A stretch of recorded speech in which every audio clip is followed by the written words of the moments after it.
Saudara pecinta Suara Gembala Gemibom yang terkasih, selamat berjumpa dalam program penayangan di hari ini.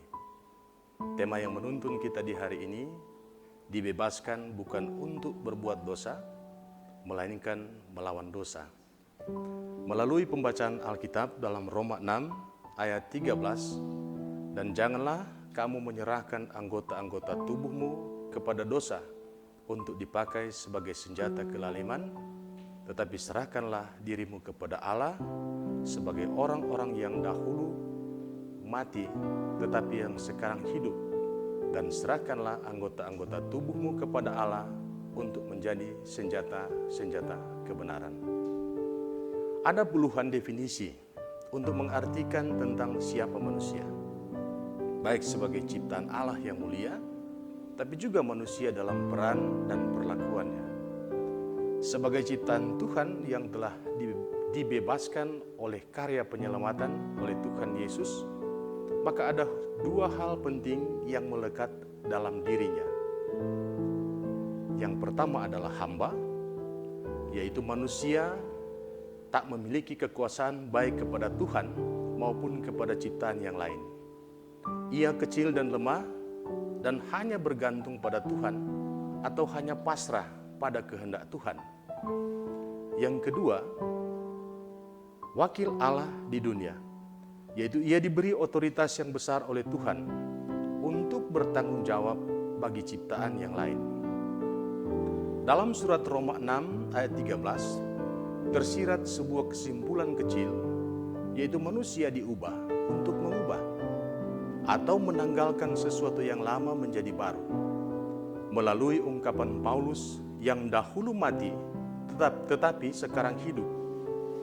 Ini merupakan sesuatu yang sulit karena mengandung konsekuensi moral. Sepertinya Paulus hendak menanamkan bagi orang percaya istilahnya sekarang hidup sebagai sesuatu yang harus menjadi orientasi dan fokus yang penting untuk mengedepankan konsep membenarkan sebuah peran dan membenarkan seseorang mengisi peran itu. Dari segi moral, sebuah peran dari manusia sering dilihat sebagai sederet hak dan kewajiban, serta akibat yang timbul dari peran itu. Artinya, bagaimana manusia dan caranya serta perlakuan memperbaiki kesalahan dari dramanya yang melibatkan kehidupannya di tengah ciptaan yang lain. Saudara pecinta Suara Gembala, bagi Paulus, hal penting bagi manusia yang diselamatkan yang dahulu mati tetapi sekarang hidup adalah anugerah keselamatan bukan hanya inisiatif Allah mengampuni, tetapi lebih mengarah pada inisiatif Allah untuk melepaskan manusia. Kebebasan melalui kelepasan mengajarkan kepada kita bahwa kita hanya diberi hak.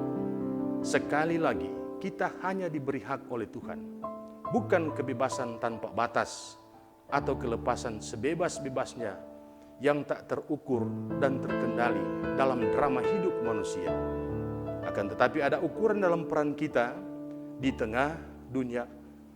Ukuran itu adalah apakah kita membaharui dan mengubah lebih baik, atau kita terjebak pada peran yang semu.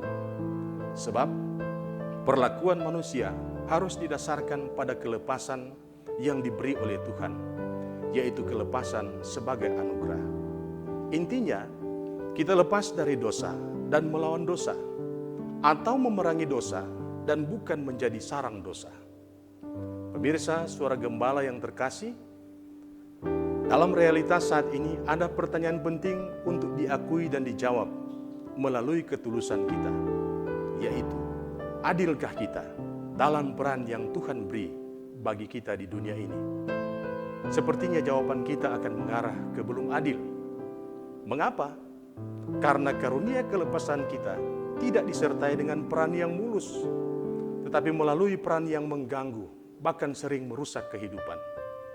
Peran kita mulai dibelokkan dan salah arah. Relasi vertikal kita mulai hilang dan kabur.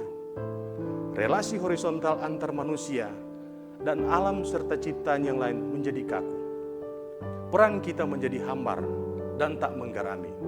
Terang kita menjadi redup Dan dari keadaan ini maka kita mendapat predikat-predikat yang negatif.